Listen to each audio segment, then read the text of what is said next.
Hello, all of you.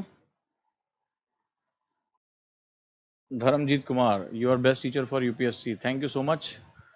तो आज जैसा कि हम लोगों ने पहले भी कहा था, ये हमारी आंसर राइटिंग क्लास का साथ स्ट्रैटेजी क्लासेस भी है।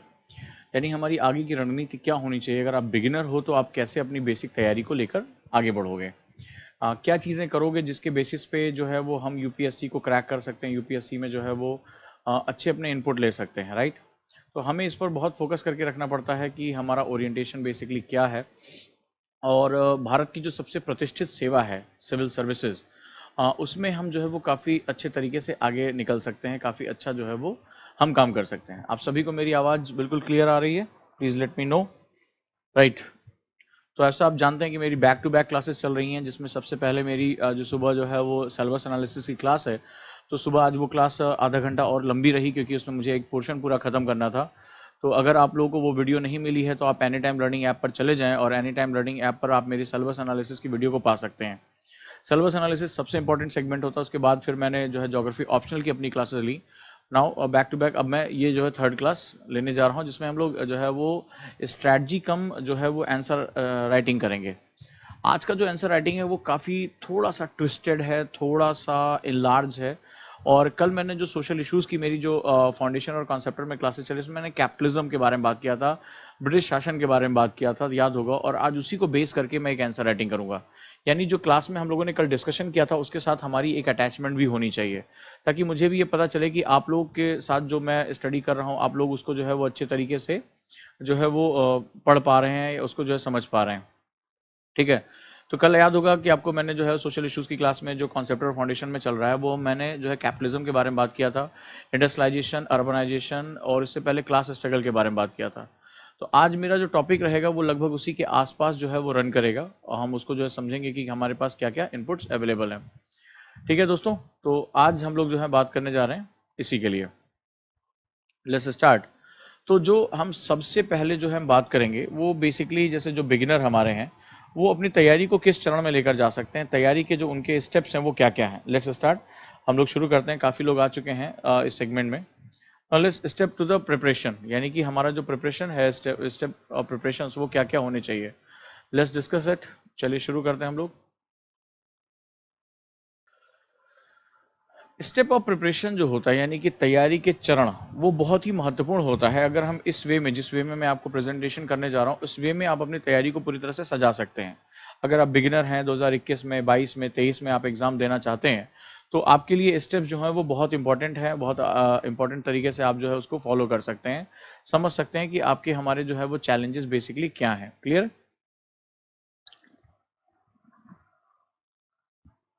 चलिए, अब इसी को देखते हुए मैं अगले स्टेप पर आता हूँ। तो स्टेप ऑफ प्रिपरेशन में जो सबसे पहला सेगमेंट है, ध्यान से इसको आप चाहो तो लिख भी समझ लो और इसको समझ भी सकते हो। पहला, कभी भी यूपीएससी जैसे जो महान एग्जाम है जिसमें 3 चरण होते हैं, यानी कि जो प्राइम, प्रिलिमिनरी और मेंस, और फिर इंटरव्यू, यानी कि प्री परीक्षा, मेंस परीक्षा और इंटरव्यू। जो प्री परीक्षा होती है वो ऑब्जेक्टिविटी के साथ होती है, और वहां पर जो है वो आप क्या जानते हैं और कितने सटीकता से, यानी एक्यूरेसी क्या है आपके जानने की, उसके बारे में बात की जाती है। तो बेसिकली इसमें सी सैट जैसे यानी मैथ्स, रीजनिंग के और बेसिक इनपुट्स होते हैं, लॉजिक, रीजनिंग के सेगमेंट्स आते हैं। तो अभी जो सिलेबस एनालिसिस है, यानी कि जो पाठ्यक्रम विश्लेषण, इसमें 2 वर्ड है। एक होता है जैसे कि हम लोग जब, जैसे कई बार व्हाट्सएप में और टेलीग्राम में मैं अपने जो है सेगमेंट्स डील करता रहता हूँ, मैं पीडीएफ भेजता रहता हूँ। एक होता है सिलेबस को रीड करना, और एक होता है सिलेबस को एनालाइज करना। स्टूडेंट को लगता है कि सिलेबस रीडिंग करना सिलेबस को जान लेने का सेगमेंट होता है। नहीं, ये गलत सेगमेंट है। सिलेबस को जब एनालाइज करते हो तो पहली बार, जैसे आज ही जब मैं ज्योग्राफी सिलेबस एनालिसिस कर रहा था, तो उसमें मैंने फिजिकल ज्योग्राफी वर्ड को जो है उसको डिफाइन किया कि आखिर ये फिजिकल का मतलब क्या होता है। उसमें मैंने एब्स्ट्रैक्ट एंड रिलेटिव जो है 2 सेगमेंट्स आपको बताया क्या होता है। फिर जियोमॉर्फोलॉजी का ओरिएंटेशन बताया कि जो शब्द हम कॉमनली यूज करते हैं उसकी डेप्थ क्या है। तो जैसे एनालिसिस में मैंने क्या किया, जैसे यूपीएससी ने एक लाइन लिखकर छोड़ दिया है, अब उसके अंदर क्या टॉपिक्स हैं, कहाँ से क्वेश्चन आया है, क्यों आया है, मूवमेंट्स कैसे डिफाइन हुए हैं। जैसे कल मैंने गांधी के बारे में डिस्कशन किया था कि गांधी एक, अगर राजनीतिक व्यक्ति के रूप में लोग नहीं समझ पाओगे, गांधी एक विचार है, और किस तरह से मास मूवमेंट्स क्या होते हैं, इंपावरमेंट क्या होते हैं, कैसे समाज जो है वो खुद उद्वेलित होता है। तो इसको हम लोग एनालिसिस कहते हैं, यानी विश्लेषण करना। विश्लेषण का मतलब होता है किसी बड़ी चीज को छोटे छोटे टुकड़ों में तोड़ देना। तो सिलेबस रीडिंग को हमारा स्टूडेंट जो है वो सिलेबस एनालिसिस समझ लेता है कि भाई लिखा है डेवलपमेंट, डेवलपमेंट पढ़ेंगे, लिखा है भाई भारत का स्वतंत्रता आंदोलन, भारत का स्वतंत्रता आंदोलन पढ़ेंगे, लेकिन वो किस रूप में डेवलप हुआ, उसके आयाम क्या थे, कितने लोग के इनपुट्स रहे, उसका आउटकम क्या रहा, प्रोसेस क्या रहा, ये एनालिसिस का हिस्सा है। और सबसे बड़ी बात, हम इसके माध्यम से क्या हासिल करना चाहते हैं। तो that is one of the most important segment, that is known as step 1। और आप जानते हैं कि आज मेरे सिलेबस एनालिसिस का 5वां दिन था, जहां पर मैंने सिलेबस एनालिसिस की एक बहुत श्रृंखला छोटे छोटे वर्ड्स को पकड़कर मैंने उसको एनलार्ज किया। और अगर आप बिगिनर हैं तो आप जो है मेरे ऐप पे जा सकते हैं, वहां पर इसे देख सकते हैं कि मेरी जो क्लासेस हैं वो स्ट्रेटजी क्लासेस विद ओजांग सर, और अब तो मैं सिलेबस एनालिसिस की जो मैंने क्लासेस उसको अलग सेगमेंट में ही बना दे रहा हूँ, free syllabus analysis by Ojang sir, उसके साथ भी आप जुड़ सकते हैं।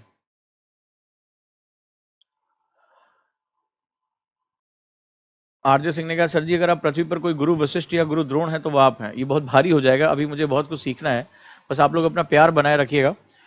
अब जब सिलेबस एनालिसिस हम करते हैं तो हम कीवर्ड्स की तलाश करते हैं, यानी कुंजी वाक्य, जो शब्द हैं उसके निहितार्थ क्या है, उसकी गहराई क्या है। तो अगर आप लोगों ने अभी तक अपना सिलेबस एनालिसिस नहीं किया है, यानी सिलेबस के अंदर के पॉइंट्स आपको नहीं पता है, इसके डायमेंशन नहीं पता, यकीन मानिए आपकी तैयारी, आपने भले चाहे विपिन चंद्रा पढ़ डाली हो, कुछ भी पढ़ डाला हो, मैं आपकी तैयारी को शुरू नहीं मानता हूँ। तैयारी आपकी सही डायरेक्शन में नहीं है। आप घंटे गिन रहे हैं कि मैं आज इतने घंटे पढ़ता हूँ, आप किताबों के नंबर गिन रहे हैं कि यस मैंने पुरानी एनसीईआरटी खत्म कर दी, नई एनसीईआरटी खत्म कर दी, लेकिन मुझे डाउट है कि आप जब यूपीएससी का संघर्ष आपके सामने आएगा तो वहां पर जो है वो आप सफल होकर निकल पाओगे। I have doubt. जिसके बाद दूसरा चरण होता है और वो होता है previous year papers. Previous year papers basically आपको पढ़ने के लिए समझ पैदा करते हैं कि यूपीएससी का ओरिएंटेशन क्या है। जब एनालिसिस की समझ आ जाती है तो अब उन्हीं शब्दों में किस प्रकार के क्वेश्चन पूछे गए हैं, तो यानी पिछले साल के पेपर जो है 8-10 साल का अध्ययन करना बहुत आवश्यक रहेगा। इसमें प्री परीक्षा के लिए अध्ययन करना और मुख्य परीक्षा के लिए ये अध्ययन करना। मार्केट में तमाम जो है वो बुक्स आती हैं, तमाम पब्लिकेशंस की बुक्स आती हैं, आप उनको ले सकते हैं। प्रीवियस ईयर पेपर पढ़ेंगे, इसको आपको सिर्फ रीड आउट करना है। क्वेश्चन की प्रवृत्ति क्या है, क्वेश्चन कैसे पूछे, जैसे अगर आप देखोगे ध्यान से तो मैं सिलेबस जब मैं आंसर राइटिंग करा रहा हूं तो इसमें मैं प्रीवियस ईयर क्वेश्चंस पे बड़ा फोकस कर रहा हूं और वहां बताने की कोशिश कर रहा हूं यूपीएससी आपसे चाहता क्या है, आप जो पूछते कैसे। अब जैसे कल ही मैंने जो है वो कैपिटलिज्म पढ़ाया तो मैंने उसमें मैंने पॉइंट्स लिखा है, मैंने सब कुछ सेगमेंट डील किया, सोशल इश्यूज की जो क्लास है। लेकिन आज जो मैं क्वेश्चन आपके सामने रखूंगा, अब फिर देखिएगा मजा क्या है कि यूपीएससी आपकी पढ़ी गई चीज को कैसे घुमा देता है। और आज अभी आप तैयार रहिएगा, क्वेश्चन कितना जो है वो जबरदस्त तरीके से आपके सामने आता है और इसमें मैं कितने डायमेंशन के आंसर लिख सकते हैं उसमें। अगला जो सेगमेंट होता है थर्ड, जो बिगिनर होते हैं, जैसे अगर आपके पास 2 से 3 साल का टाइम है, you go for the NCERTs. आप एनसीईआरटी के साथ जा सकते हैं। तो एनसीईआरटी कैसे पढ़ते हैं, इसमें मैं और सुहेल सर लगातार अपनी श्रृंखला चला रहे हैं कि उसमें हमें क्या क्या पढ़ना है। वो वीडियोस आप इसी चैनल पे आप प्राप्त कर सकते हैं या मिल जाएगा आपको तमाम यूट्यूब चैनल पे मेरे IAS विद ओजांग सर पे, वहां आपको ये जो चैनल प्राप्त हो जाएगा। राइट। दूसरा NIS, जो नेशनल ओपन स्कूलिंग जो होती है नेशनल, उसके साथ ही उसकी बुक्स बहुत अच्छी आती हैं, स्पेशली ज्योग्राफी एनवायरमेंट की जो बुक्स होती हैं, हिस्ट्री की बुक्स, पॉल साइंस की बुक्स बहुत अच्छी हैं इसमें। इसी के साथ आपको न्यूज़पेपर रीडिंग शुरू करना पड़ेगा। ब्रैकेट में इसलिए रीडिंग का है बिगिनर्स के लिए। आप क्या करोगे, रीड ही करोगे। आप शुरुआत में क्या होता है, आप वर्ड यूज करते हैं न्यूज़पेपर एनालिसिस, कभी भी बिगिनर जो है न्यूज़पेपर एनालिसिस नहीं कर सकता। न्यूज़पेपर रीडिंग और न्यूज़पेपर एनालिसिस में क्या डिफरेंस होता है मैं आपको बताता हूं। आज आपने पेपर उठाया और आपको पता चला कि चीन जो है वो भारत की सीमा पर विवादों को सुलझाने का प्रयास हो रहा है, तो ये रीडिंग है। आपको ये खबर मैंने पूछा कि अभी भारत के LAC पर क्या चल रहा है, तो आपने बताया कि नहीं, चीन के साथ हमारा विवाद चल रहा है, उच्च स्तरीय बातचीत चल रही है, हाई लेवल टॉक चल रहा है, और जो दोनों सेनाएं हैं वो लगभग सीमा से 2-2 किलोमीटर की तरफ पीछे की तरफ जा रही हैं। And we have a diplomatic opinions, हमारे पास जो है डिप्लोमेटिक वे है उसको सॉल्व करने का, कूटनीतिक तरीका है। ठीक है भाई, तो ये हो गया रीडिंग, यानी कि एक बिगिनर जो है वो पहले जानकारी लेता है। लेकिन अभी एनालिसिस क्या होगा, अब एनालिसिस किसे कहेंगे। क्या रीजन है कि भारत और चीन के बीच में तनाव युद्ध में नहीं परिणत हुआ, युद्ध जो है that not converted into war. क्यों उसके विदेश मंत्रालय ने कहा कि भारत और चीन जो है वो अपने जो विवाद हैं उनको बातचीत से सुलझा सकते हैं, और जो मतभेद हैं यानी कि जो कॉन्फ्लिक्ट्स हैं उसको जो है वो युद्ध में परिणत नहीं होने देंगे। व्हाट आर द रीजंस, क्यों चीन चाहकर भी जो है युद्ध नहीं कर पाया, क्यों अमेरिका इसमें इतना दखल देना चाहता है, ठीक है, आखिर जियोपॉलिटिक्स क्या है इसकी, और क्या जो इनपुट्स हैं, क्या चीन इस समय पूरी दुनिया का ध्यान भटकाना चाहता है कि जो उसके ऊपर आरोप लग रहे थे कोविड-19 के कि कोरोना वायरस उसने फैलाया है, या इस तरह करके जो है वो भारत के साथ एक भारत भी जो है वो उस मंच में शामिल हो रहा था जो ये कह रहा था चीन के खिलाफ कार्रवाई होनी चाहिए और इसकी वैश्विक जांच यानी कि जो है वो ग्लोबल लेवल पे इसका इन्वेस्टिगेशन होना चाहिए। तो कहीं वो अपने मुखर पड़ोसी जो इमीडिएट जो पड़ोसी उसका मुंह दबाने के लिए वो उसका जो है वो एक और जो है डोर तो नहीं ओपन कर रहा है। These are known as analysis, यानी जब आप खबर के पीछे की बातों को एनालाइज करना शुरू कर देते हैं। जियोपॉलिटिकल सिचुएशन क्या है, अमेरिका का इंडिया में इंटरेस्ट क्या है या हिंद महासागर में इंटरेस्ट क्या है, ऑस्ट्रेलिया और जो है वो जापान मिलकर किस तरह क्वाड बना रहे हैं जो चीन पर दबाव बनाया जा सकता है, क्या अमेरिका और चीन का जो व्यापार युद्ध है वो दक्षिण एशिया जो हमारा क्षेत्र है, साउथ एशिया, उसके जो है वो भू राजनीति को प्रभावित कर सकता है। There are lot of segments, lot of dimensions are there, this is analytical part. But beginner इस तरह की एनालिसिस नहीं कर सकता। अगर आप करने की कोशिश कर रहे हो so you are wasting your time, because learning is the second segment. तो हमने क्या कहा, अब मैंने आपसे कहा कि न्यूज़पेपर रीड करो, at least you must be aware कि क्या चल रहा है, इसको आदत बनाओ, इसको हैबिट बनाओ। ठीक है, तो यानी शुरुआती चरण में आप इसको आदत का हिस्सा बनाएंगे। हाँ, मुझे पता है कि भाई भारत चीन का मुद्दा चल रहा है, फलाना मुद्दा चल रहा है, मुझे पता है कि क्या हो रहा है। ठीक है, अमेरिका में किस तरह से जो नस्ल भेद की बात हो रही है, we are aware about that. Analysis शुरुआती दौर में मत करने की कोशिश करना, नहीं तो you will waste your time और फिर आप मुझे मैसेज करते हो सर न्यूज़पेपर रीडिंग में 3 से 4 घंटे लग जाते हैं। ठीक है, रीडिंग में नहीं लगते हैं, आप बेवजह का एनालिसिस करना शुरू कर देते हो, आप इंटरनेट पे जाते हो, उसके बारे में जानकारी लेते हो। अभी आपको सिर्फ सूचनाओं से आपका जो है वो आदान प्रदान होना चाहिए, आपको अवेयरनेस होनी चाहिए। नेक्स्ट, इसी समय you will start writing practice, writing in terms of the points and in the terms of the flow. मैं जो आपसे बता रहा हूँ, यानी आप 2 पेज लिखना शुरू कर दो, जो आपके पास बेसिक जानकारी है वो लिखना शुरू करो, और अभी आप सिर्फ पॉइंट में लिखो या फ्लो चार्ट या थॉट मैपिंग में लिखो। इससे ज्यादा आपको स्ट्रक्चरल राइटिंग आपको इस समय नहीं करनी है, बट डू स्टार्ट अपना जो है वो हाथ चलाने शुरू कर दो। ठीक है, इसको हम लोग मोटर एक्टिविटी कहते हैं। फिर जो इसके बाद का चरण होता है, इसमें आपको क्या करना है, इसमें आपको एडवांस बुक्स के साथ जाना है, जैसे विपिन चंद्रा, लक्ष्मीकांत, XYZ जो भी बुक्स हैं, and you will start answer writing in terms of the points, flow charts. और जो मैंने स्ट्रक्चर्स आपको बताया था कि 3 महीने तक आप जो है वो जो है इंट्रोडक्शन करोगे, फिर 3 महीने के बाद बॉडी, और फिर 3 महीने के बाद जो है वो 30 दिन के बाद, 1 महीने के बाद आप कंक्लूजन करोगे। सो यू विल स्टार्ट सब बेसिक राइटिंग आप शुरू कर दोगे, आंसर राइटिंग शुरू करोगे, and then you will move to the, इसी समय आप एस्से के साथ इंट्रोडक्शन हो जाएगा, यानी आप निबंध लिखना भी शुरू करोगे। And now you will start newspaper analysing, not reading. अब यहाँ रीडिंग नहीं काम आएगी। अब अगर आप यहाँ रीडिंग करते हैं तो अपना टाइम बर्बाद करेंगे, कि सिर्फ खबर पढ़ लिया, चाय वाले की जैसे दुकान पर पेपर आता है, तो उस तरह नहीं करना है। You will analyse your thoughts कि इसका जियोपॉलिटिक्स, इसका इकोनॉमिक्स, इसका सोसाइटी, हेल्थ, इन सब से क्या रिलेशनशिप है। ठीक है, तो you will interlinking the different topics, आप जो है अलग अलग हिस्सों में से जोड़ना शुरू करोगे, that is analysing. Clear? And the next step is you will start preparation for the interview, जैसे स्पीकिंग स्किल, प्रेसिस जो है वो तरीके से बात करना, डिबेट करना, अपने पक्ष और विपक्ष में अपनी बात रखना। These are the basic fundamentals. आप जो है इस फंडामेंटल्स में अपनी तैयारी करते हो, तो ये एक वैज्ञानिक तरीका है स्टेप बाय स्टेप आगे जाने का। तो ये बेसिकली यूपीएससी की प्रिपरेशन जो होती है ना, लिफ्ट से नहीं होती, सीढ़ियों से होती है। लिफ्ट सीधे ऊपर भागती है। ठीक है, कई बार स्टूडेंट को लगता है अच्छा 10वें वाले में जाना, ये 10 नंबर दबाया, सीधे वहां गए। तो आईएएस की तैयारी करने जा रहे हैं, कब भैया 2021 में बाबू आईएएस बनेंगे। बाबू आईएएस बनने में सीधे हम जाएंगे, धड़ाक से बटन दबाएंगे। पहले दिन जब हिंदू खोलेंगे तो हिंदू की तो ऐसी तैसी करके रख देंगे। पहले दिन विपिन चंद्रा जब मेरी खुलेगी तो पूरी विपिन चंद्रा मैं एकदम जो है वो पी जाऊंगा। जब पहली बार मेरा पेन उठेगा तो ऐसा साहित्य लिख दूंगा कि जो है वो शेक्सपियर भी एक बार शर्मा जाएगा, यार ये कहाँ था, ये स्टूडेंट, ये टैलेंट इतना कहाँ छुपा हुआ था।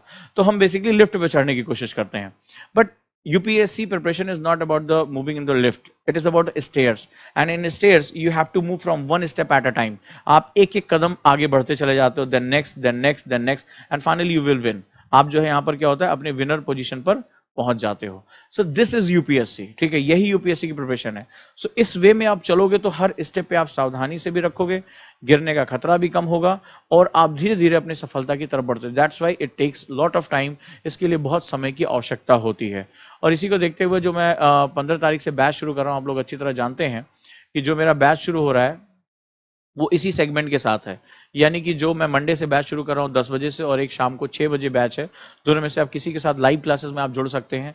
और ये बेसिकली 2021, 22 और 23 के लिए बैचेस हैं, जहां मैं मॉर्निंग में 10 बजे भूगोल शुरू कर रहा हूँ, और शाम को जो है मेरा सोशल इश्यूज की क्लासेस हैं शाम को 6 बजे। दोनों में से कहीं से भी आप एंट्री कर सकते हैं according to your time. Right दोस्तों? तो ये मेरी तैयारी का जो है वो एक इंपॉर्टेंट सेगमेंट है। इस तरह अगर हम तैयारी करें तो हमें इसमें काफ़ी बेनिफिट्स मिल जाते हैं, काफ़ी हमें फ़ायदा इसमें हो जाता है। उम्मीद करता हूँ कि इस वे में आप तैयारी करोगे और पैराशूट स्टूडेंट नहीं बनोगे, यानी बाहर से कूद कर आया सोचे कि अब जो है 6 महीने में सरकारी नौकरी मैं प्राप्त करूंगा। तो ये सरकारी नौकरी नहीं है, याद रखिएगा। यूपीएससी की तैयारी जो है वो आपके पूरे व्यक्तित्व को प्रभावित करती है, पूरे व्यक्तित्व को जो है वो जो है आगे लेकर चलती है। Now move to the next point. अब हम लोग जो है वो आज के अपने नए हिस्से पर पहुंचते हैं। तो मैंने आपको बताया था पढ़ना, पढ़कर समझना और समझकर उत्तर लिखना 3 अलग अलग चरण होते हैं। आज इन्हीं चरणों में मैं उत्तर लेखन की श्रृंखला में एक बड़ा व्यापक सा प्रश्न लेकर आया हूं, एक ऐसा क्वेश्चन जो इन डेप्थ एनालिसिस की मांग करता है। याद होगा मैंने कल आपको ब्रिटिश शासन, कैपिटलिज्म का आदर्श यानी फिलॉसफी, उसमें होने वाले ट्विस्टिंग यानी वेस्टर्न मॉडल ऑफ कैपिटलाइजेशन, इसके बारे में आपसे बात किया था। आज जो है मैं उसी का एक एप्लीकेशन लेकर आ रहा हूं। अब जो स्टूडेंट ने मेरी क्लास की थी सोशल इश्यूज की, जरा मैं देखूं उनका टेम्परामेंट उनसे क्या कहता है कि क्या वाकई में अब वो इस चीज को समझ पाएंगे। राइट, तो क्या करना है हमें, शुरू करते हैं। क्वेश्चन लिखते हैं, बड़ा प्यारा सा क्वेश्चन है, ट्विस्टिंग है इसमें थोड़ा सा, और आज मैं एक नए सेंटेंस से आपका परिचय कराऊंगा। ठीक है, गौरव ने पूछा है कि अगर 10 बजे से क्लास होगी, कल मैं सिलेबस एनालिसिस की क्लास जो है कर दूंगा। हालांकि मैं सैटरडे क्लास नहीं लेता हूं, लेकिन कल मैं 10 सिलेबस एनालिसिस की क्लास लूंगा। उसके बाद जो फर्दर जो है सिलेबस एनालिसिस की क्लास उसी के बाद शिफ्ट हो जाएगी, मतलब नेक्स्ट सैटरडे फिर मैं क्लास लूंगा और इट विल बी कंटिन्यूअस, ये चलता रहेगा। राइट, तो अब आपको जवाब मिल गया होगा कैसे ऐसे आपको तैयारी करनी है, अपने हिसाब से आप मैनेज कर लें। अब क्वेश्चन कह रहा है, एक बड़ा प्यारा सा क्वेश्चन है, capitalism has guided the world economy. ध्यान से लिखो इस क्वेश्चन को, capitalism has guided the world economy to unprecedented prosperity. Right, यानी पूंजीवाद ने वैश्विक समृद्धि में अत्यधिक भूमिका निभाई है, वैश्विक समृद्धि में अत्यधिक भूमिका निभाई है। फिर क्वेश्चन में ट्विस्ट आता है, इस क्वेश्चन में बड़े ट्विस्ट हैं। कह रहा है however it often encourage short sightedness. ठीक है, परंतु यह भी देखा गया है, short sightedness and contributes to wide disparities between the rich and the poor. परंतु यह भी देखा गया कि इसने अमीर और गरीब के बीच की खाई को बढ़ाया, यानी इट प्रिवेल इनइक्वलिटी, ये असमानता को बढ़ाने में कहा जाता है। द ग्रेट डिवाइड नाम की एक किताब में, जो ग्रेट डिवाइड जब लिखी गई थी, जिनको नोबेल प्राइज मिला था, उस किताब में लिखा गया था कि असमानता पूंजीवाद की जननी है। राइट, पूंजीवाद की जो है पुत्री है, यानी कि जो है आप इनफैक्ट अगर हम देखें तो वहां पर क्या होगा, जो असमानता होती है वो पूंजीवाद की देन मानी जाती है, इन कैपिटलिज्म की वो देन मानी जाती है। But we have to define, हमें पूरा क्वेश्चन पढ़ना है। अब ये इसने जो है पूरी बात कह दी, इसने दो एक जो है आर्गुमेंट्स दिए। कह रहा है कि हाँ मानता हूं पॉजिटिव असर्शन है, तो क्वेश्चन को हमें समझना है पहले क्या कह रहा है। कह रहा है पॉजिटिव असर्शन है कि दुनिया की ग्रोथ बढ़ी है, जीडीपी ग्रोथ बढ़ी है, इनकम बढ़ी है, लेकिन ये कह रहा है कि यार कई बार जो है वो देखा गया है कि अमीर और गरीब की खाई को बढ़ा रहा है। अब क्वेश्चन ने ट्विस्ट और लिया, अब वो क्या लिया, अब कह रहा है इन दिस लाइट, राइट, बड़ा इंपॉर्टेंट सेगमेंट है। कह रहा है in this light would it to be correct to believe and adopt capitalism from for bringing inclusive growth in India? Discuss। कह रहा है कि इस परिदृश्य में, इस प्रकाश में अगर हम देखें, इस परिदृश्य में देखें जो बातचीत ऊपर चल रही है, ये दोनों बातें, हाँ समृद्धि बढ़ा दी है, और दूसरा कह रहा है कि अमीर और गरीब के बीच की खाई बढ़ गई है। अब ये जो है वो बड़ा ही एक जो है वो सेगमेंट खतरनाक माना जाता है। क्या भारत में समावेशी विकास की प्रगति में पूंजीवाद को अपनाना सही है? अब मैंने आपको एक बार याद होगा जब मैंने बताया था ये जो क्या वर्ड होता है ये बहुत ही महत्वपूर्ण तरीके से प्रयोग किया जाता है, व्हाट। राइट, यानी कि अगर ये सेंटेंस के बीच में आता है इसका मतलब अलग होता है, सेंटेंस की शुरुआत में आता है इसका मतलब बिल्कुल अलग होता है। ठीक है, तो अब कह रहा है क्या, यानी इसने आपको फ्री छोड़ दिया। इस क्वेश्चन का मतलब क्या हुआ, हमने क्या कहा था, पहले हम क्वेश्चन के इनपुट्स को समझेंगे। पहला स्टेटमेंट पॉजिटिव है, वो कह रहा है हाँ ठीक है, लेकिन दूसरा स्टेटमेंट उसको काउंटर कर रहा है कि गरीब असमानता को बढ़ा रहा है। फिर भारत के कह रहा है कि भारत में समावेशी विकास को लेकर आना है, इंक्लूसिव ग्रोथ को लेकर आना है। तो इंक्लूसिव ग्रोथ का कॉन्सेप्ट होता है सबका विकास एक साथ, यानी कि इंक्लूजन होना। अमीर और गरीब में क्या होगा, सबका विकास एक साथ नहीं होगा। अमीर संसाधनों पर अपनी पकड़ कर लेगा, the riches will be capture on the resources, और जो गरीब होगा वो सर्वहारा के रूप में पाया जाएगा, और वर्ग संघर्ष यानी क्लास स्ट्रगल हमारे समाज में आ जाएगा। मैंने सोशल इश्यूज क्लास में उसके बारे में काफी डिस्कस किया है। लेकिन क्वेश्चन में जो सबसे बड़ा टेस्ट है वो कह रहा है कि क्या भारत में समावेशी विकास की प्राप्ति में पूंजीवाद को अपनाना चाहिए, यानी इसने आपके ऊपर छोड़ दिया है। जो ऊपर के दो सेंटेंस आप उसको कैसे देख सकते हो? मैं इस क्वेश्चन को कंप्लीटली निगेटिव भी लिख सकता हूं, लेकिन वो कहता है कि जब कंप्लीटली निगेटिव लिखोगे तो उसके आर्ग्यूमेंट्स तैयार रखो। मैं इसको कंप्लीटली पॉजिटिव लिख सकता हूं, यानी कि हाँ अपनाना चाहिए, और मैं उसके अपने पॉइंट दूंगा। मैं इसमें तीसरे तरीके से राइटिंग कर सकता हूं कि मैं बैलेंस लेकर चलूं, यानी कि दोनों के बारे में मैं आपको बताता रहूं। ठीक है, तो ये जो है एक इंपॉर्टेंट सेगमेंट होता है, यानी इसके जब आपने तर्क रखने होते, यानी इसने आपके ऊपर छोड़ दिया है कि how do you think about capitalism. अगर मान लीजिए आप एक ऐसे परिवार से हैं, आप इस समय जो है मान लीजिए फोकस आप न्यूट्रल नहीं है, और आप जो है कई बार जेएनयू से पढ़े हैं या आप जो है मार्क्सवादी विचारधारा से प्रेरित, आप इस सेंटेंस में जो है वो आप धर के विरोध करना शुरू करेंगे, बोले नहीं अपनाना चाहिए, भाड़ में गया ये तो बर्बाद कर देगा, ये विदेशी शक्तियां जो है काबू कर लेंगी। तो इसने आपके ऊपर छोड़ दिया है कि आप क्या सोचते हैं, जो भी आप सोचते हैं उसमें अपने आर्गुमेंट्स लिखिए। तो ये क्वेश्चन थोड़ा सा कॉम्प्लेक्स टाइप का क्वेश्चन है, ठीक है।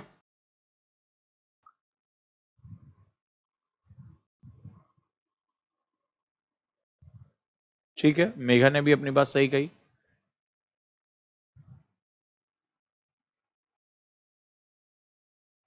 राइट, बहुत बढ़िया।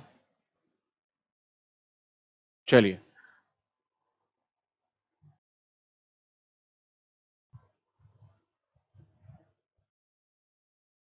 कोई बात नहीं है, मैं आपको इसका बेसिक समझाता जा रहा हूं कि बेसिक इसका क्या है।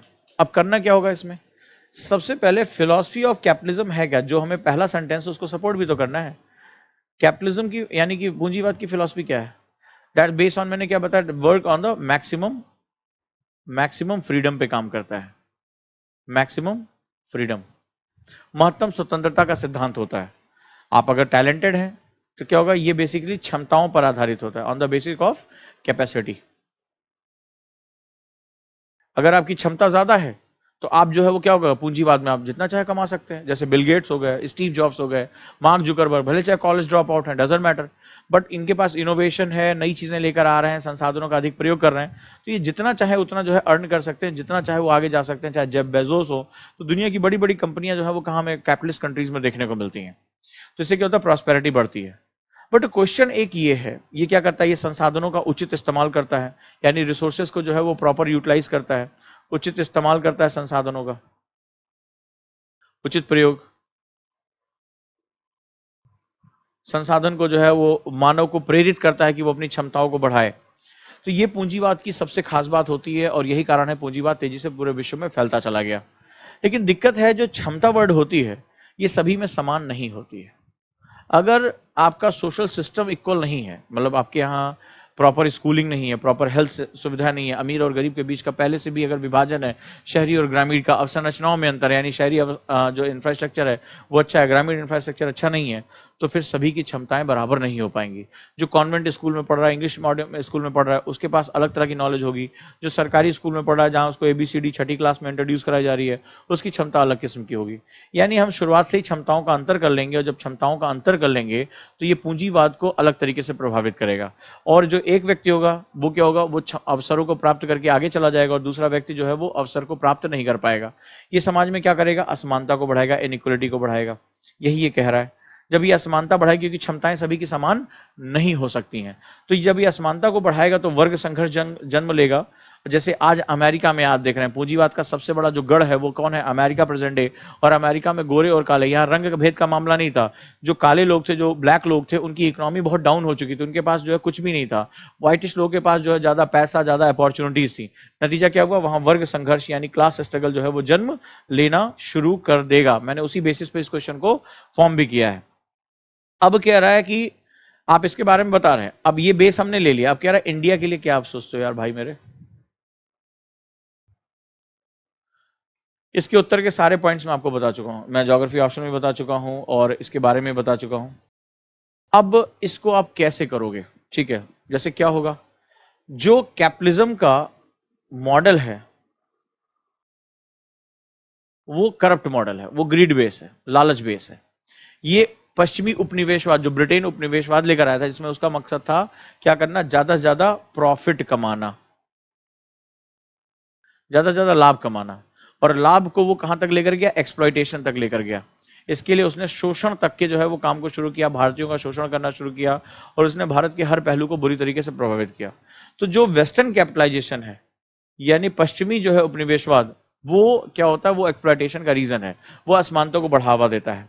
लेकिन कैपिटलिज्म का जो कोर है, आपको अपना आंसर बैलेंस करना है, जो कैपिटलिज्म का आदर्श है, यानी कि जो हमारा पूंजीवाद का आदर्श है, वो समानता, वो बात करता है स्वतंत्रता की, वो बात करता है क्षमता की, वो संसाधनों के रिसोर्सेज के बारे में बात करता है, वो कम से कम सरकार के दखल की बात करता है, यानी जो गवर्नमेंट इंटरवेंशन नहीं करेंगे, यानी सरकार का दखल क्या होगा, कम होगा। Intervention by the government will be the minimal, सरकार का दखल जो है वो कम होगा, और लोग जो है वो क्या होंगे, अपने लिए अपने तरीके से काम कर पाएंगे। इनोवेशन यानी नवाचार को बढ़ाने की बात करता है। तो ये उसका आदर्श जो है वो काफी इंपॉर्टेंट इनपुट है, ठीक है। और ये जो है वो एक स्वतंत्र बाजार, बाजार इसका कैसा होगा, ये बाजार थ्योरी कहलाती है, मार्केट थ्योरी कहलाती है। तो मार्केट बेस पे क्या होता है, मार्केट प्रतियोगात्मक होगा। कैसा मार्केट ये कहता है, पूंजीवाद सबसे ज्यादा कौन से मार्केट को हेल्प करता है, प्रतियोगात्मक, यानी कॉम्पिटेटिव मार्केट। कॉम्पिटेटिव का मार्केट में क्या होता है, जो प्रतियोगात्मक बाजार होता है उसमें उपभोक्ता यानी कंज्यूमर को हमेशा जो है वो फायदा होता है। जैसे एक किराने की दुकान तुम्हारे मोहल्ले में, और वो जो है वो क्या बोला, नहीं कोविड-19 चल रहा है, बड़ा महंगाई, हम चावल जो है वो 15 की बजाय हम 18 रुपए किलो देंगे, कुछ नहीं बिगाड़ पाओगे उसका, ठीक है। तो 18 रुपए पे दे रहा है। कई का आपने देखा होगा, कई बार जो दूर दराज का बस अड्डा होता है जहां खाने पीने का सामान नहीं होता है, तो वहां जो पेप्सी की बोतल या जो है कोक की बोतल होती है उस पर लिखा होता है 20 रुपए, और वो देता है 25 रुपए में। आप बोले कहा है भैया 20 रुपए, एमआरपी 20 लिखा है, ज्यादा अंग्रेज बनते हो। तो बोला लेना लेना, तो भाड़ में जाता। अब प्यास लगी है, दूर दूर तक कहीं पानी नहीं है, तो बोला क्या बर्फों का तुम्हारे फ्री में आती है क्या, तो यानी वो अपना आइस का कूलिंग का एमआरपी से ज्यादा ले लेता है, जबकि सरकार कहती है एमआरपी से आप ज्यादा नहीं ले सकते। अब कानूनी लड़ाई लड़ी है, लेकिन उस समय तो खैर आपको प्यास या पानी की जरूरत है, या जो है वो कोल्ड ड्रिंक की जरूरत है।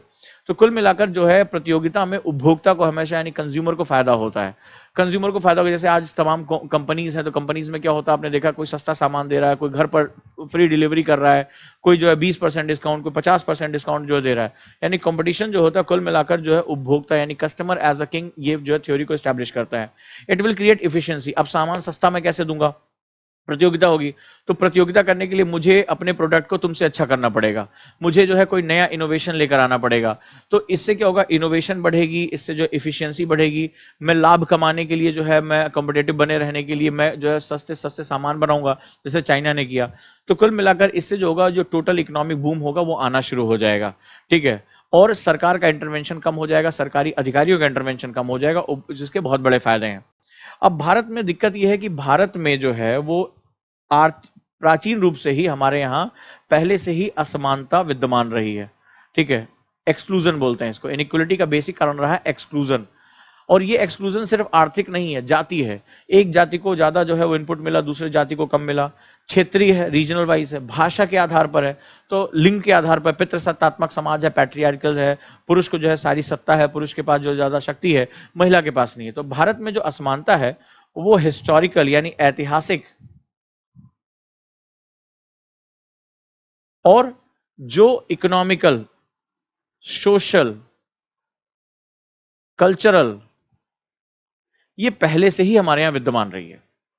अब इस असमानता के साथ जब पूंजीवाद आता है, तो यह असमानता क्या होता है, यह असमानता आ जाती है क्षमताओं की असमानता पे, क्षमताओं की असमानता, इनइक्वलिटी ऑफ कैपेसिटीज। तो आपने क्या किया, आप आए और आपने पहले से ही क्षमताओं की असमानता में आपने पूंजीवाद को डाल दिया। पूंजीवाद किससे अपना इनपुट लेता है, पावर प्राप्त करता है क्षमताओं से यानी कैपेसिटीज से। कैपेसिटीज से वो अपना इनपुट लेता है, और वो क्या करता है, जब आपकी कैपेसिटी डिफरेंट है, भाई विद्यालय नहीं है, गांव का बच्चा स्कूल पढ़ने नहीं जा पा रहा है, स्कूल में पढ़ने जा रहा है, तो वहां जाति विभाजन हमें देखने को मिल रहा है, कैसे काम चलेगा। तो क्या करेगा पूंजीवाद जो होगा, वो क्षमताओं को पकड़ लेगा, और वो व्यक्ति जो क्षमताहीन है, जो श्रमिक है, जो गरीब है, जो कई बार हम लोग हिंदी इंग्लिश की बात करते हैं यूपीएससी में, तो यहाँ बात हिंदी इंग्लिश की नहीं है, बात क्षमताओं की है बस, और इससे ज्यादा कैपेसिटीज की डिफरेंसेस है।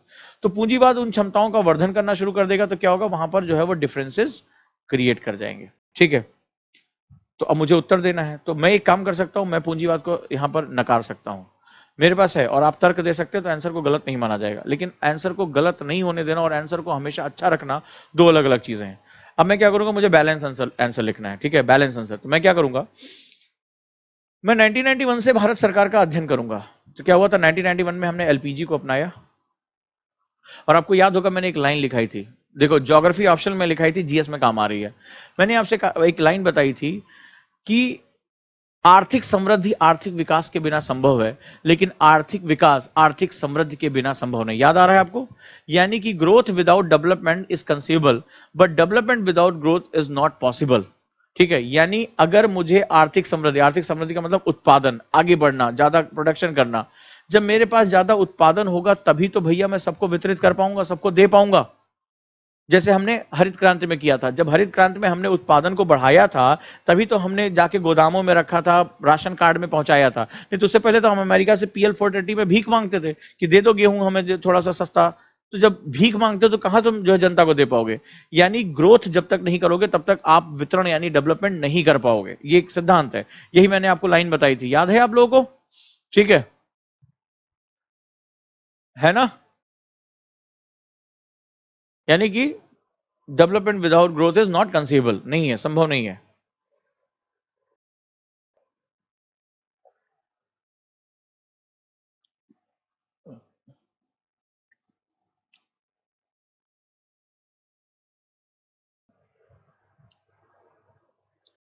भाई प्रीति वर्मा ने कहा आपकी आवाज नहीं आती लाइव में। कौन है भाई? इतना सोफिस्टिकेटेड सिस्टम मैंने बना रखा है, आवाज की तो किसी को कोई दिक्कत नहीं। मैं तो पहला क्वेश्चन यही पूछता हूँ कि आवाज आ रही है कि नहीं आ रही है। छवि सिंह,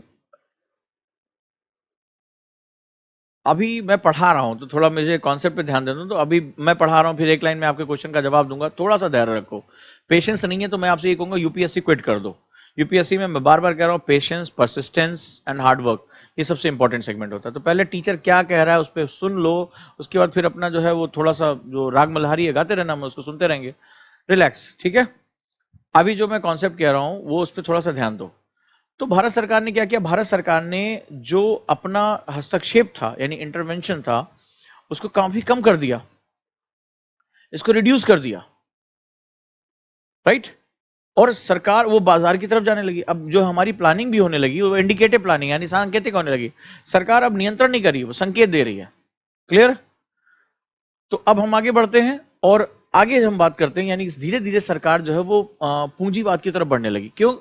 सवाल ये था कि जब तक आप प्रोडक्शन नहीं बढ़ाओगे, यानी जब तक आप ग्रोथ नहीं करोगे, याद है आप लोगों को मैंने बताया, जब अब तक आप ग्रोथ नहीं करोगे तब तक आप डिस्ट्रीब्यूशन ही नहीं कर पाओगे। ये क्वेश्चन इंटरव्यू में पूछा गया था, आप आश्चर्य करोगे। इस तरह का क्वेश्चन इंटरव्यू में, ये क्योंकि डिबेटेबल क्वेश्चन है, इसमें तो सीधे आपका बैकग्राउंड पकड़ में आ जाएगा, आपकी सोच पकड़ में आ जाएगी, आपकी सोच की एक झटके में आप पकड़ में आ जाओगे। तो आपको बैलेंस करना है। अब ना तो भारत सरकार क्या करी, भारत सरकार के जरा चरित्र को ध्यान से देखो। भारत सरकार एक तरफ तो आपने देखा बड़े बड़े पीएसयू बेच रही है, एयर इंडिया भी बेचने की बात हो रही है, तमाम पीएसयू को सेल कर रही है, और वो कह रही इफिशियंसी लाना है, उत्पादन को बढ़ाना है। जो सरकारी संस्थान थे वो ज्यादा उत्पादन नहीं कर पा रहे थे, लेकिन खर्चा तो बन रहा था ना, सरकार के ऊपर लायबिलिटी बढ़ रही थी, तो सरकार उस पैसे को कहीं और लगाए। तो सरकार क्या करी, एक तरफ निजीकरण को बढ़ावा दे रही, निजीकरण जो है पूंजीवाद की देन होता है। लेकिन दूसरी तरफ सरकार क्या कर रही है? क्या उसने मनरेगा बंद कर दिया? क्या उसने सोशल इश्यूज प्रोग्राम बंद कर दिए? किसानों की हेल्प, जननी सुरक्षा योजना कार्यक्रम, ये सब बंद कर दिए? पोषण कार्यक्रम, अस्पतालों को बनाना बंद कर दिया? नहीं। अगर ध्यान से देखोगे तो 1991 के बाद सामाजिक संस्थाओं के सामाजिक जो सुधार है उनका बजट बढ़ गया। मनरेगा का बजट 48,000 करोड़ जो है क्रॉस हो गया, अब तो और ज्यादा क्रॉस हो गया। किसान कल्याण योजना, पोषण कार्यक्रम, ठीक है, अब सरकार का बजट लाखों लाखों करोड़ में जो है पहुंच गया लोगों की हेल्प करने के लिए। वो कैसे हुआ? सरकार ने जब उत्पादन करना शुरू किया, जीडीपी ग्रोथ जो है वो 6 से 7% के ऊपर जाने लगी, तो सरकार के पास पैसा आने लगा, लोगों को जब रोजगार मिलने लगा, लोग ज्यादा टैक्स देने लगे, जब लोग ज्यादा टैक्स देने लगे तो सरकार के पास जो है वो राजस्व ज्यादा आने लगा, रेवेन्यू ज्यादा आने लगा। तो सरकार ने उसके माध्यम से सामाजिक जो लोग पिछड़े हुए थे उस समस्या को समझाया कि पूंजीवाद असमानता को क्यों बढ़ा रहा है। पूंजीवाद इसलिए असमानता को बढ़ा रहा है कि सभी के लिए अवसर एक समान नहीं है, सभी की क्षमताएं अलग अलग हैं। तो क्यों, अगर मैं इस पैसे को जो मुझे प्राप्त हुआ है ग्रोथ से, अगर मैं अवसर को बढ़ाने में, क्षमताओं को बढ़ाने में, स्किल को एनहांस करने में लगा दूं तो पूंजीवाद का लाभ इनको प्राप्त हो जाएगा, प्राप्त हो जाएगा। यानी सरकार, अगर मैं एक लाइन में इसमें पंच लाइन बोलूं कि आंसर में क्या डालना है, तो इसमें एक लाइन लिखोगे, वर्तमान में सरकार, वर्तमान में भारत में पूंजीवाद के माध्यम से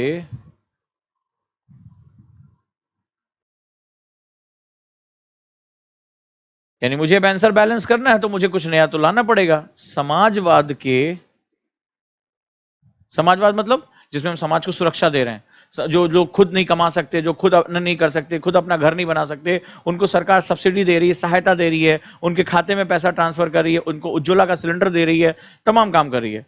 तो समाज वर्तमान में भारत में पूंजीवाद के माध्यम से समाजवाद के लक्ष्यों को प्राप्त करने का प्रयास किया जा रहा है। मैंने आपको पहले दिन आंसर राइटिंग में क्या बताया था? यूपीएससी बंदूक आपकी तरफ करेगा और आपको बड़े चतुराई से, बहुत ही क्लेवरनेस के साथ वो बंदूक दूसरे के कंधे पर ट्रांसफर करनी पड़ेगी। यानी भैया मान लो मैं कह रहा हूं हाँ पूंजीवादी, और मेरी कॉपी चली गई जेएनयू के प्रोफेसर के पास जो मार्क्स की विचारधारा से बहुत प्रेरित है, मेरी कॉपी को तो कायदे से नापेगा। मैं समाजवाद की तरफ चला गया तो इसका मतलब जो सरकार, मैं विरोधी, सरकार विरोधी बात कर रहा हूं, ठीक है। यानी सरकार जो प्रयास करी मैं उसके ऊपर क्वेश्चन मार्क लगा रहा हूं। कल को मैं डीएम बन के जाऊंगा, सरकार मुझे कहेगी भाई ये जो आपको करना है, तो मैं जो है आमरण अनशन पे बैठ जाऊंगा, ऐसा नहीं होगा ना। आपको तो वो एनी हाउ मानना पड़ेगा, आप सरकार के जो है हाथ पैर हो। अब हाथ थोड़े ना जो है वो लड़ाई करेगा दूसरे हाथ से, बोले अच्छा नहीं लग रहा है बाएं हाथ इस शरीर में, तो ऐसा कभी नहीं होता है। दोनों कोऑर्डिनेशन के साथ काम करते हैं, ठीक है। तो ऐसी कंडीशन में क्या होगा, यहां पर एक लाइन मैंने जो ढूंढी है बहुत अच्छी है। Now present time India is trying to achieve the targets of socialism with the help of capitalism. It is trying to achieve the targets of socialism with the help of capitalism. चित भी मेरी, पट भी मेरी, दोनों मेरा हो गया, ठीक है। यानी कि क्या कर रहा है भारत सरकार? पूंजीवाद, पूंजीवाद का मतलब market economy, open economy, privatisation, ठीक है, ऑन द प्रॉफिट गेन। वो भी जरूरत है हमारी, क्योंकि ये क्या होता है, पूंजीवाद जो होता है संसाधनों को बढ़ाने का काम करता है, संसाधनों को जो है वो एफिशिएंट करने का। हमारे राष्ट्र की जनसंख्या इतनी ज्यादा है, हमारे संसाधन नहीं बढ़ेंगे तो हम क्या करेंगे? अगर ये पूंजीवाद नहीं होता तो मेट्रो हमारे यहाँ आती? कभी नहीं आती। हम पुरानी बसों में जो घूम रहे होते, हमारी नई टेक्नोलॉजी नहीं आती, आज इतनी कारें हैं, ये सब कुछ है, ये सब उसी की देन है। लेकिन साथ ही साथ समाज में वो लोग, हमारा चरित्र क्या है, हमारे पास हिस्टोरिकली पिछड़ापन है, तो हमें उसको भी जो है बैलेंस करना है। तो यस, हम वो जो एक्स्ट्रा हमें पैसा प्राप्त हो रहा है, वो पैसा हमने उठाकर उस तरह के संस्थान, अच्छे स्कूल बनाना, हॉस्पिटल्स बनाना। आज हम हर स्टेट में एम्स ले जाने की कोशिश कर रहे हैं, हम अपना स्वास्थ्य बजट बढ़ा रहे हैं, हम कृषक कल्याण योजना, तमाम सरकारी योजनाएं जहां पर सरकार हर वर्ग को उनके खाते में पैसा डालना, छात्रवृत्ति का पैसा डालना, अल्पसंख्यकों के कल्याण के लिए योजना चलाना, सरकार उस पैसे को खर्च कर रही है। क्यों? ताकि वो लोग जो ऐतिहासिक रूप से पिछड़े हुए वो आगे आ सकें और उनको जो है वो लाभ प्राप्त हो सके। क्लियर है? दूसरा तरीका है कि मैंने अपनी बात को बैलेंस कर दिया। अब यहां पर यस, भारत में इसको हासिल किया जा सकता है। जो सरप्लस पैसा होगा हम उसको, जो इनइक्वलिटी है, जो असमानता है, जो क्षमताओं की कमी है, उसको दूर करने का प्रयास करेंगे। इसीलिए आप देखिए प्रधानमंत्री कौशल विकास योजना, ठीक है, तमाम इस तरह की जो है क्या नाम है, ग्रामीण स्वरोजगार योजना, स्टैंड अप इंडिया जो है वो, और भी मुद्रा बैंक, इस तरह की जो योजनाएं चलाकर जो है वो सरकार क्या करी, सरप्लस पैसा दे रही है। क्लियर है? तो ये जो है ये आंसर राइटिंग की एक खास बात होती है। अब देखिए कल ही हमने जो है आर्ग्यूमेंट्स किया था और आज उस पर हमने अपनी आंसर राइटिंग को किया। तो ये जो एक सेगमेंट होता है वो बहुत इंपॉर्टेंट सेगमेंट माना जाता है, जहां पर जो है वो हम आगे चलकर जो है वो इस तरह आंसर अपना लिखते हैं। So now I balance my answer. मैंने अपने आंसर को क्या कर लिया, काफी हद तक बैलेंस कर लिया। और ये बैलेंसिंग जो होता है that is art of writing. इसीलिए कह रहा हूं कि ये जो फ्री क्लासेस में हिस्से बने रहिए। लगातार हम जो मेहनत कर रहे हैं, इतनी महंगी क्लासेस होती है आंसर राइटिंग की, करोल बाग में आप जाएंगे और वो हम निःशुल्क आपको दे रहे हैं। इसके साथ मेरे साथ जुड़े रहेंगे। अब अगली क्लास मेरी आंसर राइटिंग की मंडे को होगी, मंडे टू फ्राइडे क्लासेस हैं। तो इसमें आप जब जुड़े रहेंगे तो आपको धीरे धीरे धीरे धीरे जो है वो काफी इनपुट आने शुरू हो जाएंगे। ठीक है। अब अमेरिका हमसे भीख मांगता है, जैसे ड्रीम आईपीएस ने लिखा है। इन शब्दों को जब तक संभव है यूपीएससी में नहीं जाते तब तक आप अवॉइड करो। ठीक है।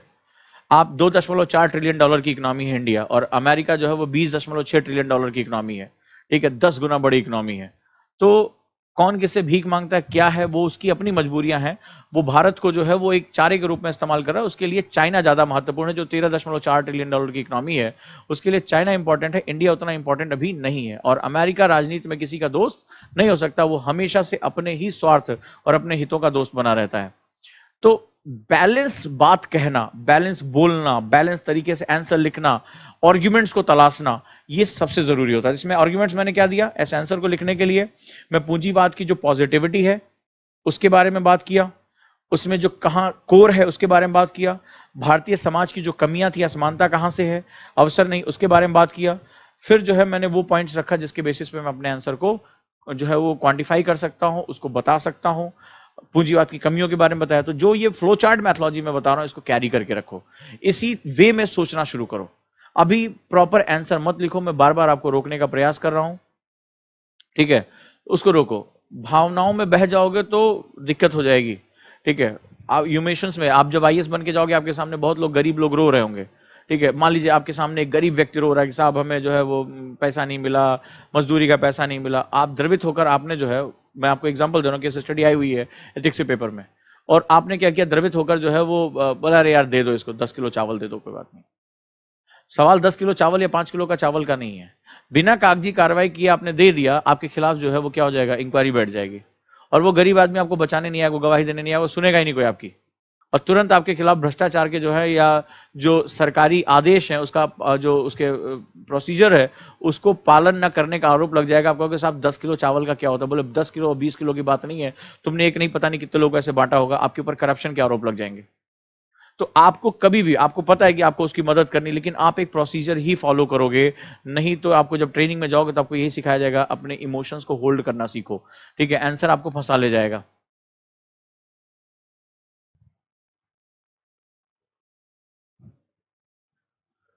अब किसी ने पूछा फ्री में यूपीएससी कैसे फाइट करें। देखो, इकोनॉमिक्स का एक नियम होता है, there is no free lunch in the world, ठीक है। आपको मैं बुक्स बता चुका हूं, बुक्स का अध्ययन करो, जो मैंने आज स्टेज बताए हैं उस स्टेप को फॉलो करो। तो देखा दोस्तों, आज जो जो कल हम लोगों ने पढ़ा था उसको आज मैंने कैसे जो है वो आंसर दिया। अब आपके जो क्वेश्चन हो मुझसे पूछ सकते हैं। एचडीएफसी में 1% इन्वेस्ट किया है, होता रहेगा, आपकी इकोनॉमी ओपन है, वो होती रहेगी। आप अपने आप को मजबूत बनाइए, चाइना से आपको डरने की बहुत ज्यादा जरूरत नहीं है। वर्षा सिंह ने पूछा है क्या हम लोगों का चाइना का प्रोडक्ट खरीदना चाहिए।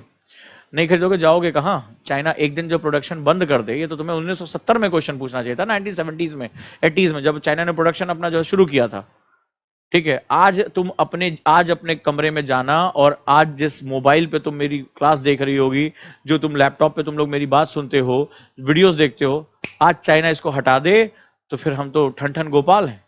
कौन सा मोबाइल हैंडसेट है जो इंडियन बेस पे है, जो प्योर इंडिया का है या किसी फॉरेन कंट्रीज का नहीं है? कौन सा ऐसा मोबाइल है जिसका कंपोनेंट मेड इन चाइना नहीं? खोल के पूरा मोबाइल देख डालो, कोई लैपटॉप देख डालो, तुम्हारे घर के 90% इक्विपमेंट्स या तो चाइना से आए हैं या चाइना में असेंबल हुए हैं। पूरी दुनिया की फैक्ट्रीज चाइनीज में जाकर असेंबल कर रही है। सो ये तो उसने जो है वो जो है डेंग ने ये 1970-80 में गेम शुरू किया था, और मैंने आपको इसके बारे में बताया भी था कि डेंग का जो है वो इशू क्या था, राइट। सवाल है कि इंडिया कब प्रोडक्शन शुरू करेगा, और 1947 में क्यों नहीं कर पाया? तो वही तो कल मैंने आपको जो है इंडस्ट्रियलाइजेशन पढ़ाया। रवि, मेरी क्लासेस इसी एनी टाइम लर्निंग ऐप, ये आपका जो है मेरा आपसे मिलने का प्लेटफॉर्म है, इस पर मेरी क्लास 1:30 बजे निरंतर चलती है, फ्री ऑफ कॉस्ट सभी के लिए। भैया इस समय कहाँ हो? पुष्पक ने पूछा, बिना दिल्ली आए कर सकते हैं, ऑनलाइन पढ़ा तो रहा हूँ, और ऑनलाइन मेरे साथ बहुत हजारों की संख्या में बच्चे जुड़े हुए हैं। Capitalism also promotes inclusive growth with joint effort to all stakeholder. बिल्कुल सही है किशन, शाबाश, तुमने बहुत अच्छा जवाब दिया है। इट इज, किसी भी चीज का ना तो यूपीएससी में ध्यान रखना, एक बात याद रखो, यूपीएससी में तुम्हारे सामने ना तो कोई चीज पूर्ण रूप से अच्छी है और ना कोई पूर्ण रूप से बुरी है। अगर अच्छाई बताई जाए तो उसकी कमियां ढूंढो, कमियां बताई जाए उसकी अच्छाइयां ढूंढो, यही यूपीएससी की आंसर राइटिंग का मैथोलॉजी है। रंजीत, मैपिंग के बारे में बताओ। मैंने सुबह बताया, आपने सुबह की क्लासेस का मतलब मिस की है। मैंने आज आपको मैपिंग के बेस पे नोट्स बनाना सिखाया, अगर आपने नहीं देखा तो सुबह 10 बजे की क्लास जाके देखिए आप, जो फ्री है सभी के लिए, राइट दोस्तों। आज शाम को फिर मेरी क्लास है, और इसी तरह जो है अपने आंसर लिखते रहो और अच्छे से अपनी प्रिपरेशन करो, धीरे धीरे आएगा। मैंने आपको कल जो क्या दिया था, मैंने आपको 7 महीने का टाइम टेबल दिया था ना, 7 महीने जो है आंसर राइटिंग पे हमें इंप्रूव करना है, और अपने बहुत अनुभव से दिया था, ऐसा नहीं कि कुछ भी उठा के आपको दे दिया हो। जिस हिसाब से मैं देखता हूँ, बच्चों की कॉपियां चेक करता हूँ, जो कमियां हैं उसके बेसिस पे मैं आपको लगातार दे रहा हूँ। और अभी तक अगर मैं 18-19 से ज्यादा क्लास ले चुका हूँ, आप ये देखिए मैंने 18-19 से ज्यादा डायमेंशन आपसे डिस्कस किए हैं। मैं सिर्फ आपको क्वेश्चन के पॉइंट्स नहीं देता हूँ, उसको लिखना कैसे है, उसके पीछे का बैकग्राउंड क्या है, मैं सब कुछ आपको बताता हूँ। अगर आप यही मेरी क्लास सुनते हैं तो आपको बहुत ज्यादा फायदा होगा, आपको बहुत नए कॉन्सेप्ट मिलेंगे। लेकिन कई बार आपके दिमाग में पहले से चीजें जो है वो भरी हुई हैं, कूड़ा कर दिया गया आपका दिमाग, कि पता नहीं ये अभी क्या होगा, अभी तो मैं बिगिनर हूं, अभी क्यों पढ़ूं, अभी क्या करना है। आप 2020 में भी यही सोच रहे हो, 2021 में भी यही सोचोगे, 2022 में भी ऐसे सोचते रहोगे। मैंने सुबह भी कहा था, जिसको सपने देखने होते हैं वो पाने के लिए लड़ जाता है। जस्ट डू इट, आपको वो करना है तो आप इसको कर जाओ, इसमें ज्यादा विचार नहीं किया जाता है, ये बात याद रखिएगा। क्लियर है? तो आपसे मेरा यही अनुरोध है कि आप जहां पर भी हों वो अपनी पढ़ाई को शुरू कर दो। जैसे मैं मंडे से अपने बैचेस शुरू कर रहा हूं, कॉन्सेप्टर फाउंडेशन दोनों के, सुबह 10 बजे और शाम को 6 बजे मेरी क्लास है। इसका हिस्सा बन सकते हैं एनी टाइम लर्निंग ऐप पे।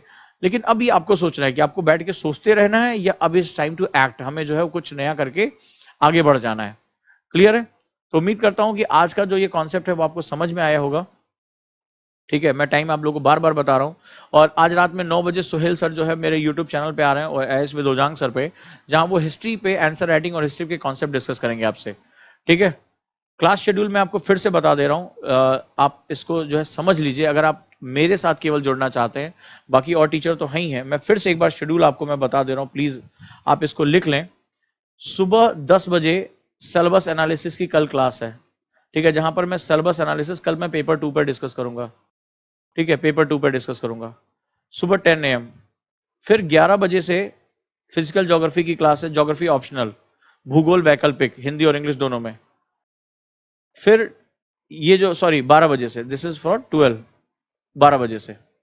फिर उसके बाद 1:30 बजे से मेरी क्लास जो है, ये आपकी जो है 31 1:30 से जो मेरी क्लास है PM से, वो आंसर राइटिंग सभी के लिए फ्री है। ठीक है, आंसर राइटिंग क्लास सभी के लिए फ्री है। एनी टाइम लर्निंग ऐप पर आप आ जाइए, वहां आप क्वेश्चन पूछते हैं तो मैं उसका ज्यादा अच्छे तरीके से जवाब दे पाता हूं।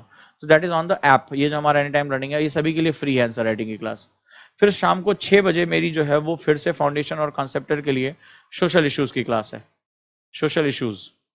10 बजे ही मेरा जो है मंडे से ज्योग्राफी शुरू हो जाएगा। ठीक है, ज्योग्राफी GS।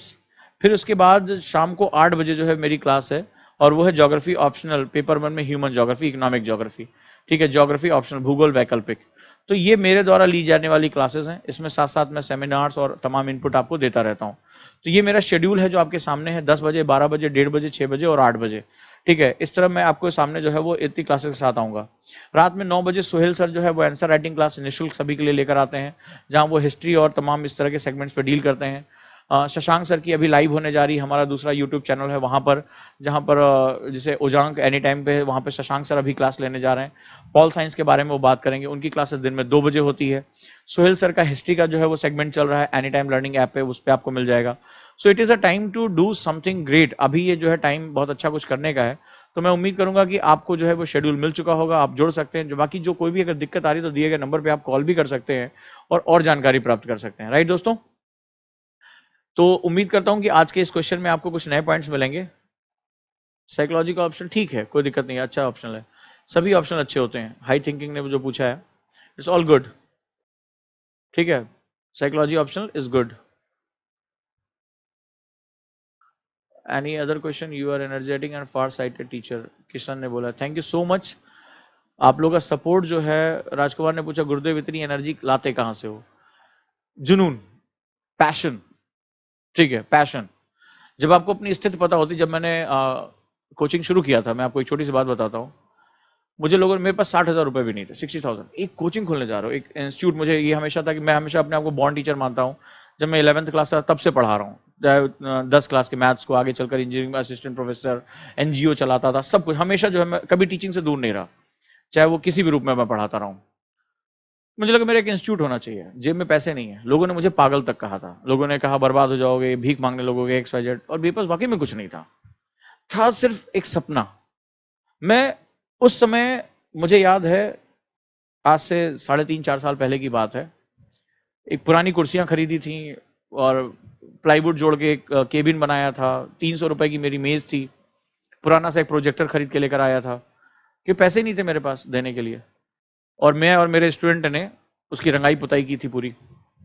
अगले दिन हमने जो क्लास शुरू कर दी। लेकिन मैं 2016 में बैठा एंड में, और मैं 2020 के बारे में सोच रहा था, 2025 के बारे में सोच रहा था, मैं कहां जाऊंगा। मेरा जुनून क्या था? मुझे इंस्टीट्यूट बनाना था जहां पर मैं इंडिया में सभी बच्चों को अपने साथ जोड़ सकूं, जहां पर मैं, कोई व्यक्ति मुझसे ये कहता, मेरे जो NLP के गुरु थे यूरोप में, वो मुझसे कहते थे, ओजांग, इस दुनिया में सिर्फ 2% लोग सफल होते हैं, लेकिन इस पूरी दुनिया का जो इकोनॉमिकल और जो सक्सेस मॉडल है वो केवल 2% के लिए ताली बजाता है, 98% के बारे में कोई बात नहीं करता। कोई बात नहीं करता। वो 98% होता उतना क्षमतावान है, लेकिन कभी उसके माहौल, कभी उसकी सोच, कभी उसका समाज उसकी क्षमताओं को खा जाता है। वो उतनी मेहनत करता है, सब कुछ करता है, लेकिन वो जो है वो एक अवसाद, अंधेरे की जिंदगी जीने के लिए हम पूरे महत्व हो जाता है।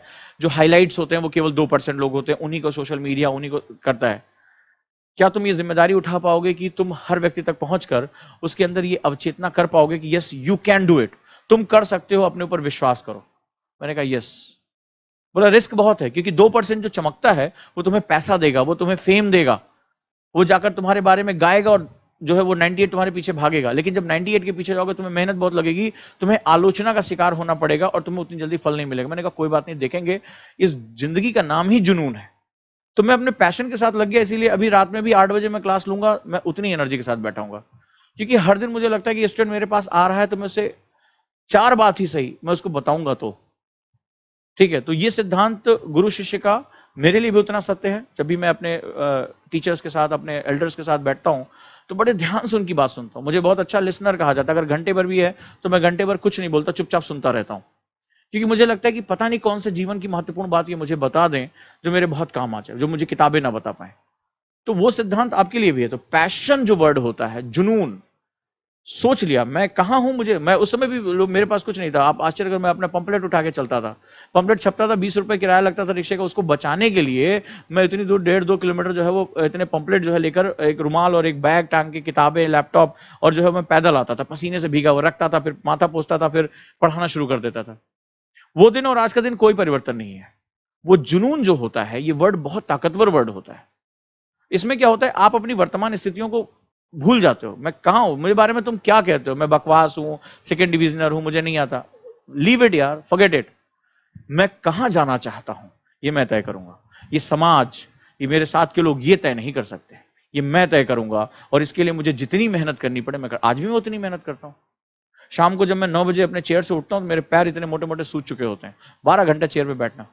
लेकिन कोई फर्क नहीं है, अगर मुझे करना है तो मुझे करना है। सोच लिया, पीछे नहीं हटूंगा, देखा जाएगा। ठीक है, पास फेल के बारे में मैं नहीं सोचता कि मेरी जो ये आंसर राइटिंग की क्लास पहले दिन केवल 12 लोग देख रहे थे, आज 1300 लोग देख रहे हैं विद इन 18 डेज। मैं 12 स्टूडेंट को उठा के 1300 में कन्वर्ट कर दिया।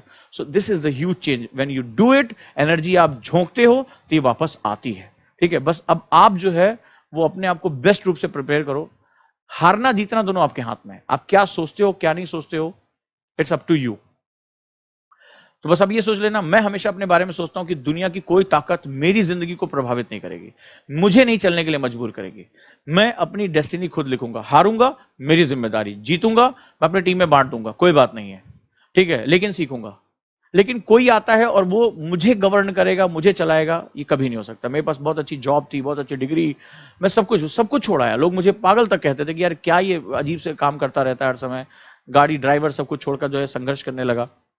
But I made it. अब अपनी बनाई चीजों का जो स्वाद होता है, जो खुशबू होती है ना, बस कभी आप घर में खाना बना के देखना, जब आप खाना, वाह वाह बड़ा मजा आया। मैंने अपनी खिचड़ी बनाई थी तो ऐसे ही जो है वो बनी थी।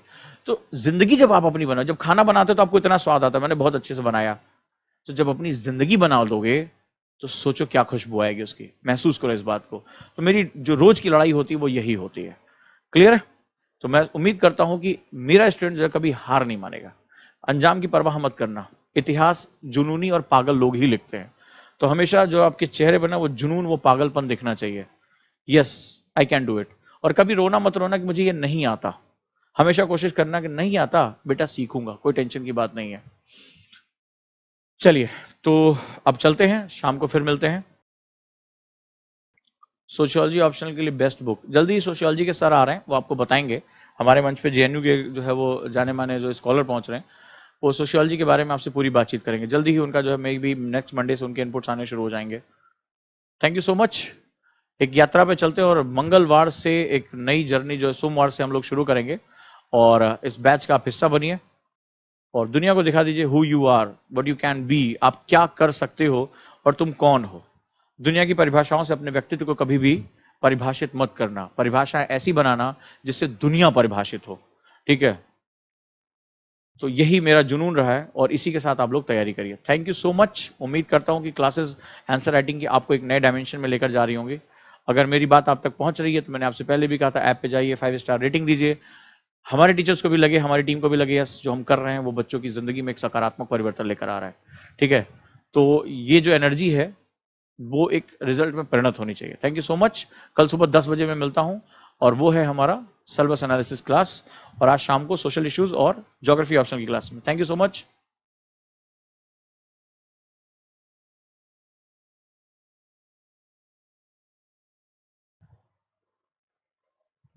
राइट दोस्तों,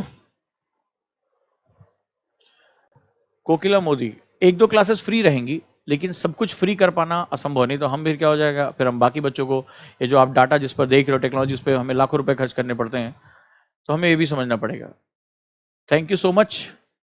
चलिए आगे बढ़ते हैं। मैं डाउन टू अर्थ इसलिए हूं कि मैं हमेशा अपने आप को जीरो पर रखकर फिर वहां से बढ़ना शुरू करता हूं। जो सीखता हूं आप लोगों को सिखा देता हूं। तो मेरी जिंदगी कहानी बस यही रही है कि अगर आपने इरादा कर लिया कि मुझे करना है तो दुनिया की कोई ताकत आपको रोक नहीं सकती है। ठीक है, वो मजाक, वो बेइज्जती मैं भूलता नहीं हूं, मैं अपनी डायरी में लिख के रखता हूं। मेरा बहुत अपमान हुआ है, बहुत ज्यादा जो है वो लोगों ने मुझे इंसल्ट किया, चीट किया, बहुत ज्यादा मेरा जो नुकसान किया, रखता हूं, याद रखता हूं कि मैं कहां से आया।